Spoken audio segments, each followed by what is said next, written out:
หนาว หนาวบ่ว่าตอนแรกเลยหลังมันเป็นน้ำมันหนาวนี่ เยอะแต่นี่กระปูแดงเนี่ย ครับ เลยเนาะ กระปูเนี้ยเคยเห็นกระปู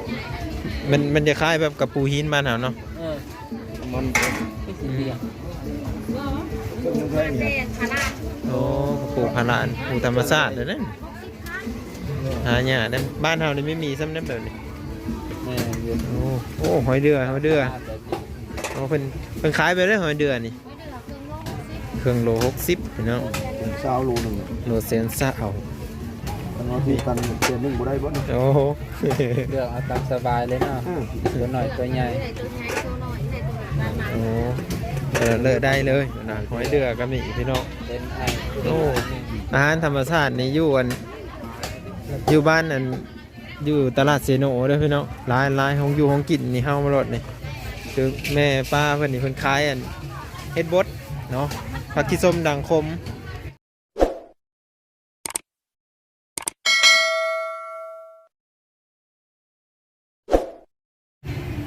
สบายดีพี่น้องวันนี้ก็ม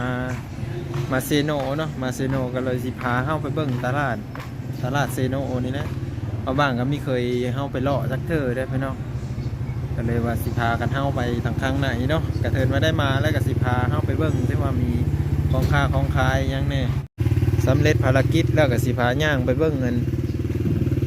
ตลาดได้แล้วทุกคนว่าเจริญรุ่งเรืองขนาดใดแน่นะมาบ้างก็เคยเข้ามาเป็นครั้งแรกเลยก็ว่าได้ในตลาดเซโนนี่ก็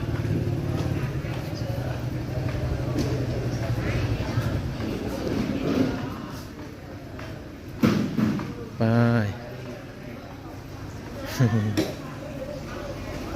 โอ้เป็นเครื่องค้าของขายมัน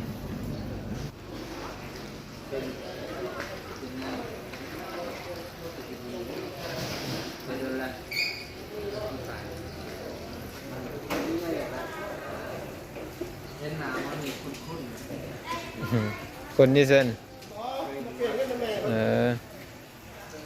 เดี๋ยวเพิ่นพ่อทีมงานเก่า ไปเดี๋ยวเฮากะสิเฮาไปทางข้างในกันนะนี่โอ้บอนพารถนี่อยู่ทางเลยเด้ไปจะขี่ไปก่อนก็ได้อันนี้คือห้านขายเครื่องขายของพุ่นเนาะก็จะมีห้านเบสห้านลาวนี่เต็มอยู่ทุกคนนี่เนาะ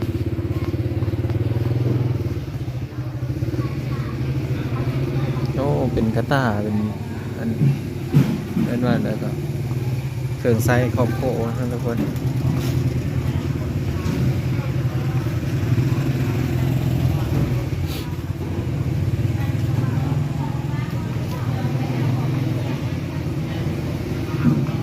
โอ้ใหญ่เลยทุกคนแต่ทางนั้นก็มีบ่อนขายเครื่องนะ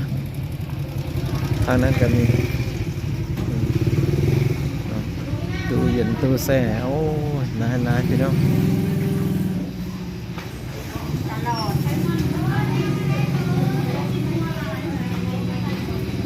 เยอะอยู่ได้ตลาดก็ได้พูนข้างพุ่นก็มีทุกคนเห็นบ่ข้างพุ่นก็บ่อนซื้อเครื่อง ซื้อของ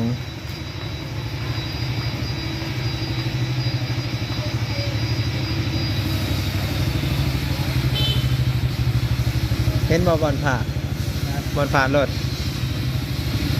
นี่ครับ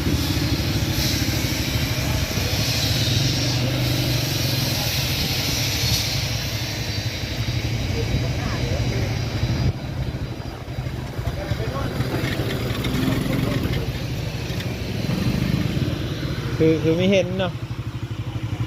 มันขี่โค้งออกไปพุ่นก็อ้อพุ่นถ้าขี่ไปนี่ก็ได้แล้วอ้อพุ่นเลยไม่มีแนวซื้อบ่มีแนวไปโค้งออกไปพุ่นเลยจ้ะไป เดือดตาร้ายเนาะ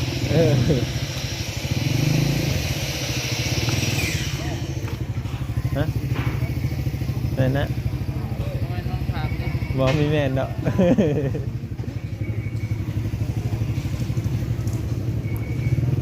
ไปทุกคนโอ้วันนี้จะเป็นบ่อนขายข้าวจี้วันนี้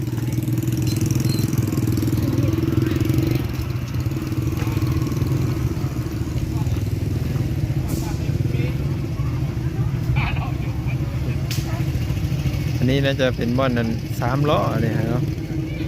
รถตุกๆหรือว่ารถ3ล้อจะอยู่บริเวณนี้พี่น้องเนาะอันนี้จะเป็นตลาดแบบขายเครื่องนี่จะอยู่ข้างไหนเนาะเห็นว่าข้างไหนพูนอันนี้เป็นทางเข้าทางออกเพิ่นเนี่ยเนาะ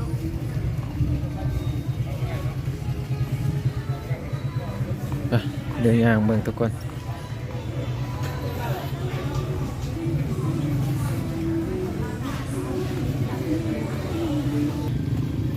นำมาหน้าบ่าวก่อน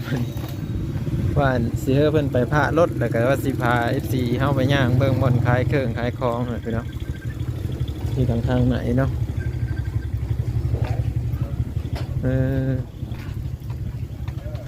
ตลาดก็เป็นตลาดใหญ่เด้พี่น้องเนาะเครื่องค้าของขายก็หลาย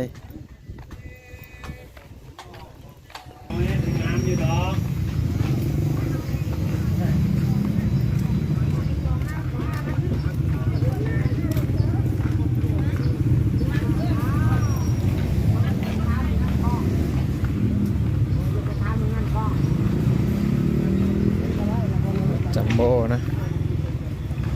มันจะจอดคิวอยู่นี่เต็มเลยพี่น้อง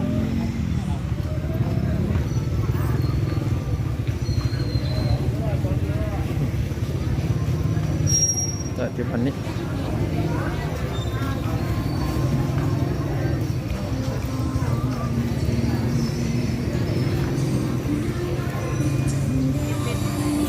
ไปก็คือจอดรถไว้เลยเท่าเรือก็ค่าผ่านรถ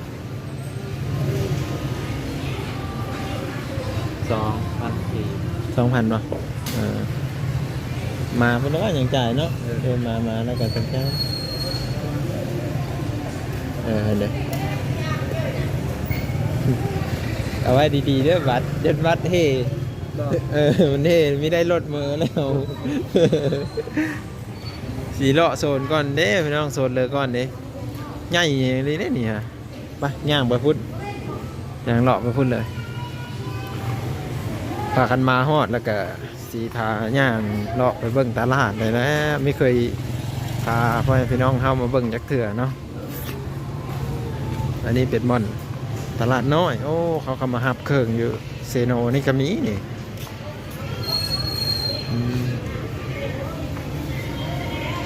ข้าวสารข้าวเจ้าบ่อนซื้อบ่อนขายพี่น้องเต็มเลยนี่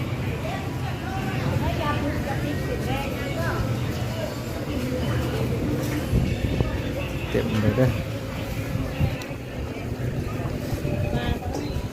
อย่างเลาะเบิ่งหลายอย่างนี่ห้องอยู่ห้องกินบ้าซีนหมูก็มีซีนหมูซีนแห้งมีหมดพี่น้องอันนี้จะเป็นโซนห้องกินเนาะ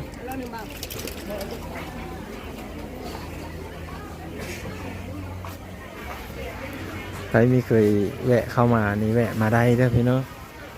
จะมาโซนค้าขายห้องอยู่ห้องกินนี่โอ้ยหลายเต็มเลยนี่กว้างใหญ่หลายสุดหูสุดตาอันนี้เข้ามาเป็นเครื่องนึ่งหรือจังนี่พระรถแล้วก็ย่างเข้ามานี่เลยพี่น้องอันนี้จะเป็นขายพัก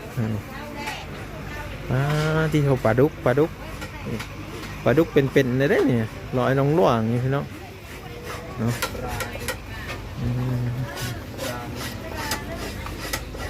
เอากะสีหาซื้ออันนั้นให้อีแม่ว่าพามาซื้อนังเข็มพี่น้องนังเข็มทอดเนาะ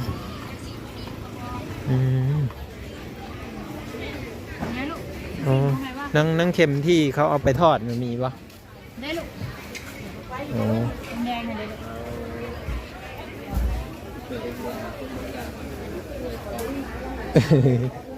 นี่เนาะอันนี้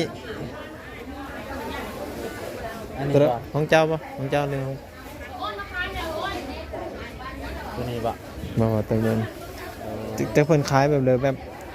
เขาเยอะเอาไปขายต่อนะแต่เพิ่นสีไรมีตุ๊กตาหัวเสือเต้าบอกจำมือมาเป่านี่ไหนบ้างตัวใหญ่ก็จะซื้อน้ำมัน อืม แล้วก็ชอบอ้าว อันนี้แบบแม่เฮาสิซื้อไปขายต่อนี่ไล่ให้แบบไหน ไหนที่7 10 7 มัน 50อ๋อ 14ต่อแสนก็ได้ 7 มัด 50เอา100,000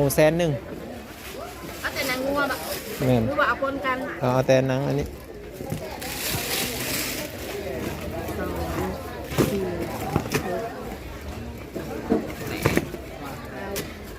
นางงัวหมดบ่นี่ได้แต่ข้าว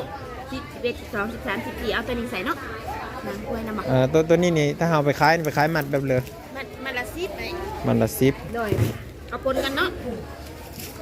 มัดละ10ตัวนี้จังอันแหละก่อน 3 6 9 เอา 10 12 13 14นี่ 74พอดี100,000เนาะ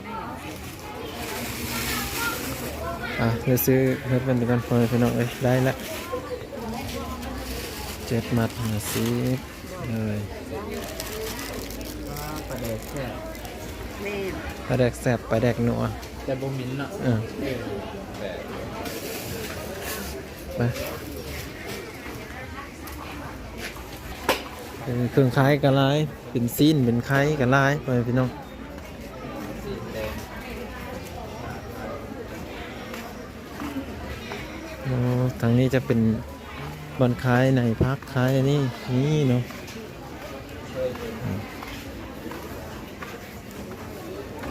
มาจีถกมะพร้าวเขามาลายแท้เต็มเลยเนาะอันนี้คือเป็นอันนั้นคล้ายได้พี่น้องเป็นปอกคล้ายส่วนลุ่มพวกนั้นจะเป็นแบบคล้ายซีนเนาะคล้ายซีนคล้ายเนื้อเนาะเต็มหมดเลย แต่ว่าส่วนที่คล้ายอาหารคล้ายอันนี้จะเป็นที่ทางเถิก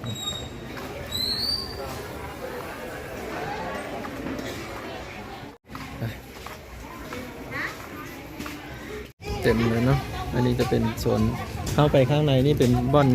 ของอยู่ของกินมั้งเนาะ แม่น อ๋อนี่อันนี้ก็เป็นครั้งแรกที่ได้เข้ามาได้พี่น้องเอ้ยนี่ร้ายอันนี้เป็นคล้ายปลาทูอันนี้โอ้ปลาทูไถแซ่บๆเพิ่นว่าอันนี้ตัวเยอะอยู่เนาะ ยังอยู่เด้ อันหนึ่ง40,000หา35,000โอ้ กำลังเป็นดราม่าเด้ ปลาทูกับปลาทูไถอยู่เนาะโอ้ ปลาทูอันบนนั้นเคยได้เลย ตาโตเครียดพี่น้องอ๋ออันนี้ กินละข้าว30 กระปูเพื่อนเลยอันนี้คือ 50 เรื่ กะ อง มานี่ กระปูแดงเนาะโอ้กระปูแดงพี่น้องกระปูแดงนี่ฮะเริ่มหายากเลยนะเครียดนี่ก็เต้นน้องแดงอยู่นี่เนาะ อันนี้เขียดขา อืม เขียนบางนาวนี่ เขียนบางนาว น้ำบ่ โอ้ ตัวแรกหลังมันเป็นน้ำนี่ อืมเย้แต่นี่กระปูแดงเนี่ย ครับ เลยเนาะ กระปูเนี้ยเคยเห็น มันจะคล้ายแบบกระปูหินบ้านเราเนาะ มันเป็นสีเหลือง เด็ดขนาด โอ้กระปูพารานปูธรรมชาติเลยนะหายากนั่นบ้านเรานี่ไม่มีซ้ำนั่นแบบนี้ แม่เยอะ โอ้หอยเดือโอ้เป็นขายไปได้หอยเดือนี่เครื่องโล60พี่น้อง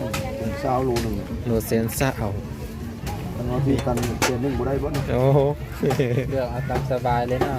ตัวหน่อยตัวใหญ่ ตัวใหญ่ตัวน้อยใส่ตัวแบบนั้น โอ้เลิกได้เลยนะหอยเดือก็มีพี่น้อง เป็นไอ้ โอ้อาหารธรรมชาตินี่อยู่บ้านอันอยู่ตลาดเซโนเด้อพี่น้องร้านของอยู่ของกินนี่เฮามาโลดนี่คือแม่ป้าเพิ่นนี่เพิ่นขายอัน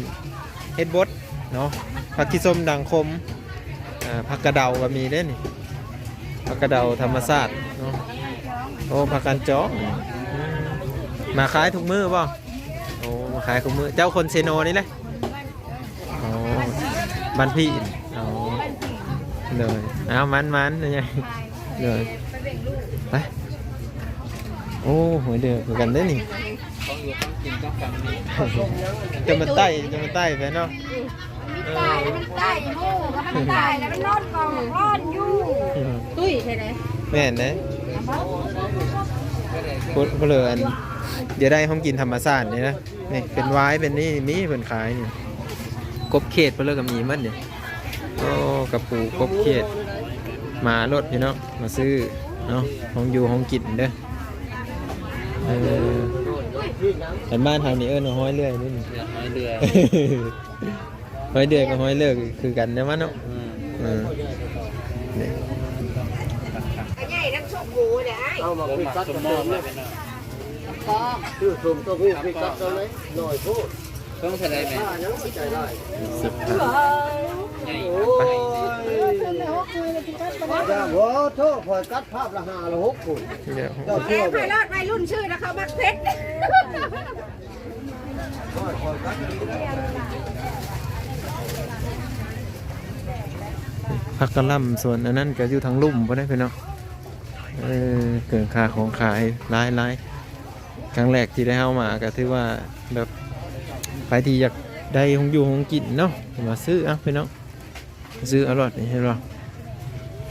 หลายโอ้มีคำคล้ายนะพี่เนาะไปเลาะบางครั้งนี่พี่เนาะนี่เป็นยาสมุนไพรเนาะเพิ่นจะขายโซนนี้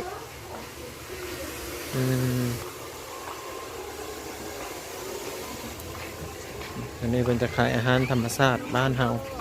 มีหน่อไม้มีเครื่องแกงเซอร์หน่อไม้โอ้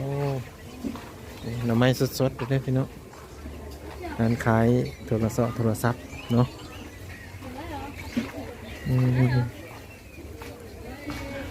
ขึ้นไปทางข้างเทิงนี่ก็น่าจะเป็นบอน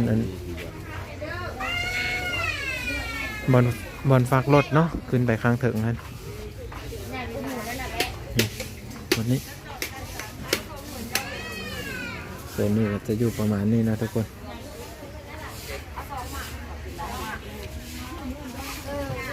ตลาดเสียโนเนาะ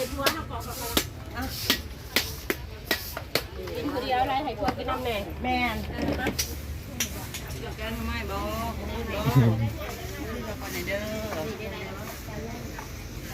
นี่เลย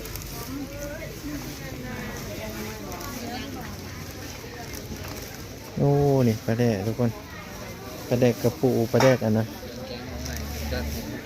ตำเส้นมะฮุ่งเนาะ ต๊บ กลิ่นหอมเลย มีเมนูอื่นนี่นำกินปลาแดกมา น้ำจิ้มมะฮอด เดินจนมาฮอด ปลาแดง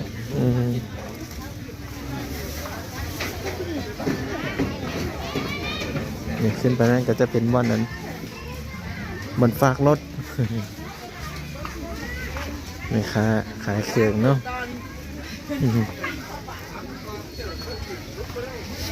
โอ้เยอะเด้พี่น้องว้าไม่ใช่นั่นเรารับเป็นยังไง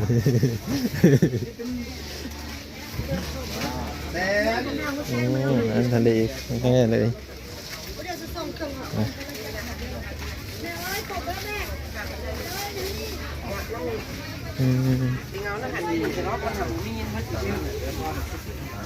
มีทุกแบบมีทุกอย่างเนาะนี่เห็นป่ะ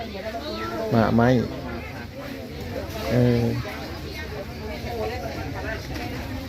หมาโมงหมาแต่งพี่เนาะหมาเก่ง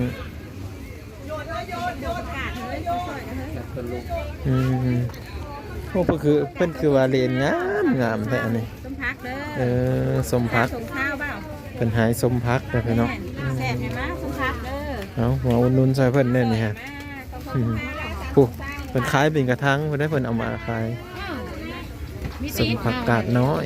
มันเลยจะไปอะไรนี่โอ้ยไปคือพ่อก็เด้อสลีเด้อกระตาเด้อสลีเด้อกระตาเด้อ ตลาดโรงน้ำจะเป็นเดินใส่ ไปก็สิได้ออกไปได้บัดนี้อันนี้ก็เป็นข้าวปุ้นโอ้ข้าวปุ้นนี่เป็นกันสามเยอะๆเลยติดข้าวก็มีเนาะ ตลาดเซโน หลายอย่างเลยเนาะ